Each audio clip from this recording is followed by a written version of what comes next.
If you think America is a multicultural society, think again. We'll talk with a Penn State professor and cultural critic who says America is a post-cultural society. What does that mean? Let's take note with Christopher Clausen, a Penn State professor of English who has written widely on literature and culture. His newest book is Faded Mosaic, The Emergence of Post-Cultural America, published by Ivan R.D. of Chicago. Thanks so much for joining us. You say that the United States is the world's first post-cultural society. What do you mean by that? I mean that it's the first society that is not dominated by a culture or cultures in the traditional sense of the word, meaning an inherited way of life that tells people what to do, tells people what kind of people they are, defines them as distinct from other groups of people, and causes both conflict with other groups and a heightened sense of identity. So it's both good and bad to be post-cultural, as I call it. In fact, you say we're no longer a melting pot where we're all melted down into one. Rather, we're now all melted down into none. Yes. At the turn of the last century, or the first couple of decades of the 20th century, which was really the heyday of the immigrant society that we think of America as being, the melting pot, foreigners were melted down into a dominant American culture whose heroes were Benjamin Franklin and George Washington and Thomas Jefferson. There were pageants in which immigrants would go in their native costumes and come out dressed as Uncle Sam.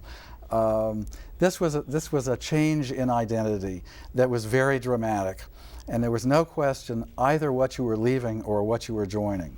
Now, it's much more ambiguous. It's much less clear what one is becoming when one becomes an American citizen. And once again, as with so many aspects of this change, there are both good and bad features to it. And in fact, you sort of talk about it as creating a mass identity crisis. Well, we're the most prosperous people in human history. We're also kind of floundering, kind of lost, don't know who we are. We don't know who we are because the identities that cultures used to provide are now missing for most people. We can all think of exceptions such as the Amish or recent Vietnamese immigrants or Hasidic Jews in Brooklyn, but they tend to be small minority groups that resolutely preserve their identity against the larger society. By and large, when people look for sources of identity, what's left is products, what's left is advertising, what's left is entertainers to help you decide who you are and how you want to live your life, because those demands of traditional cultures that said worship our God and not someone else's God, marry this person and not that person, think of yourself as a member of our group and look down on, or at any rate suspiciously, on all other groups, that's gone for most people. But in some ways, isn't that good? If we're all more alike, there's less strife. Certainly. It gets rid of many of the traditional sources of conflict. It has many positive features, and if you want to revel in the mass individualism of American society, you only have to compare us with Yugoslavia or Indonesia, a country that still has real cultural conflict. Now, you mentioned the Amish and Jews, and you also point out in the book that decades ago, only 3 to maybe 6% of Jews intermarried. Now it's 50%.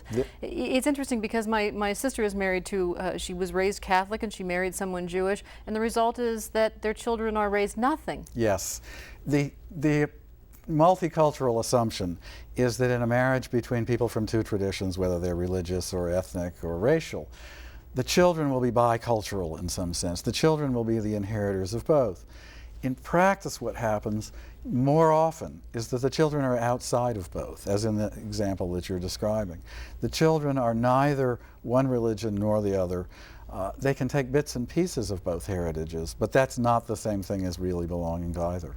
But the other thing is that we no longer call that a mixed marriage. Yes, yes. Mixed marriage keeps being defined up. At one time, a marriage between a Methodist and a Presbyterian might have been a mixed marriage. Then you had to marry at least a Roman Catholic in order to be considered mixed. Now we would say only that marriages between people of officially defined different races are mixed marriages, and that is certainly a form of progress. I want to take a look at the cover of your book, which I think is wonderful. And as you can see, in one shop, you can get burgers, tacos, and Italian beef. And if you look in the corner over here, religious articles. For all faiths. For all faiths. Yes. It's wonderful. I'm wondering, as we become more alike, what can we do, though, to preserve more than our ethnic foods and folk tales? That's a question as to what one really wants to preserve. And I think the answer to a situation like this, insofar as there is any answer to a large cultural change, is to become more and more aware of our choices. That because we have so many choices, it's important that we understand those choices. We have choices in mate selection, which we were just talking about. We have choices in religions. There is no religion now in America that has such a dominant position that it can crowd out all others, as there was even 100 years ago. We can choose our value system to a much larger extent than previous generations could. Now, this leads to all kinds of problems of identity, problems of confusion as to how one ought to behave, how one ought to live one's life. But I think the advantages of it can be best maximized, you might say, given that we have no choice about the basic situation. The way to deal with that situation is to understand as well as we can all the choices that we do have, so that we make them as consciously as possible. Well, what's interesting is we have more choices than anyone has Yes. ever had before, and you point out in the book that we seem to be making the same choices, Yes. and people sometimes refer to it as what is it, the McWorld. The McWorld The phenomenon. McWorld. Yes. And the question then is, will the rest of the world follow our lead in this, as it's following our lead in teenage fashion? And I'm somewhat doubtful about that. It seems to me that the power of major languages, let us say like Chinese or Russian or French, to repel foreign influences that are more than superficial influences of fashion, it remains pretty great.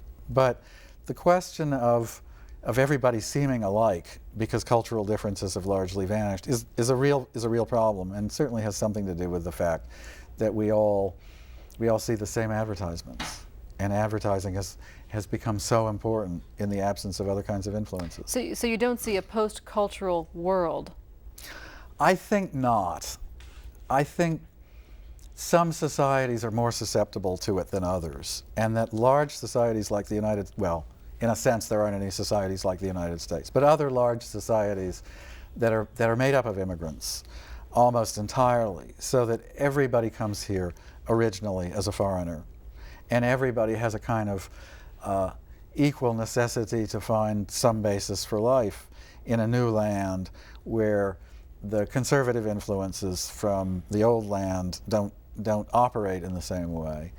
A place where the value system with which the country was set up is so conducive to this, that all men are created equal with certain inalienable rights, that welcoming people regardless of origins is at least a widely stated ideal and has been from the beginning. It hasn't always been lived up to, but as it comes to be more lived up to, the society becomes inevitably post-cultural. And while post-cultural is neither good nor bad, you're sort of non-judgmental about it. Yes. It's a fact. People will die and do die for the Yes. freedoms that we enjoy here. Absolutely. I mentioned Yugoslavia and Indonesia, and one could certainly talk about parts of Africa in which there have been ethnic groups massacring other ethnic groups in quite recent times, and other parts of the world. We have a great deal to be thankful for in this situation. Cultural critics tend to look at the negative. I'm not saying that the negative is not there, but there's a lot that's positive about it as well. One thing you point out that I found very interesting is that you talk about liberals and conservatives, Yes. both of whom are trying to get back or restore certain traditions that are no longer there. In other words, talk about that. The family values of the right and the multiculturalism of the left are both forms of nostalgia for what has been lost. And nostalgia is exactly what you would expect. Where cultural identity has been lost, whether it's the identities of immigrant groups or of formerly oppressed non-immigrant groups such as American Indians, or whether it's the cultural identity of the stereotypical Protestant small town of 100 years ago. It has been largely lost, and you would expect there to be a yearning to return to the certainties that that sort of identity gave. But I think there is no future in trying to bring back the past. Well, what's interesting about this post-cultural society that you describe is that our culture, our ethnic roots sort of help define expectations for us, limitations for us, and in the absence of those, you know, where do people find their boundaries? That's the problem. That is the essential dilemma of post-culturalism, whereby people have to make all of these choices for themselves. And what they often do is choose bits and pieces which are compatible with present-day values from traditional cultures, maybe from several different traditional cultures at a time, but it's always on the basis of individual choice. And as a result, we are making our own identities, which is a difficult and risky thing to do, but also offers a lot of promise. But you also talk about us as having a certain emptiness, a certain Yes. ambiguity, sort of a search for meaning is Yes. something. Well, look at all those people who call talk radio hosts. Look at the sort of self-defining that goes on daytime television. Look at the ways in which Americans, both individually and in groups, try to cope with a loss of identity, a loss of direction that comes in turn from this loss of traditional commandments. Can you even predict where we'll go from this post-cultural society? No, I think it's impossible to decide at what point post-culturalism will have reached its peak and what that peak will consist of. Will we have a nation of Thomas Jeffersons, of philosopher kings who are all in a very busy and erudite way creating new identities that work marvelously, all building their own equivalents of Monticello?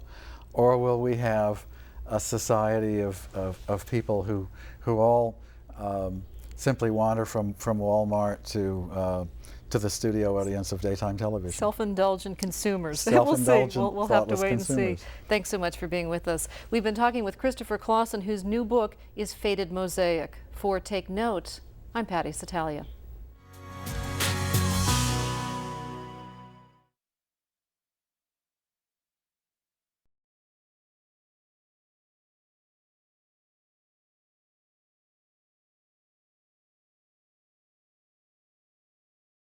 A copy of the program you've just seen can be purchased through Penn State Media Sales at mediasales.psu.edu or by calling 800-770-2111.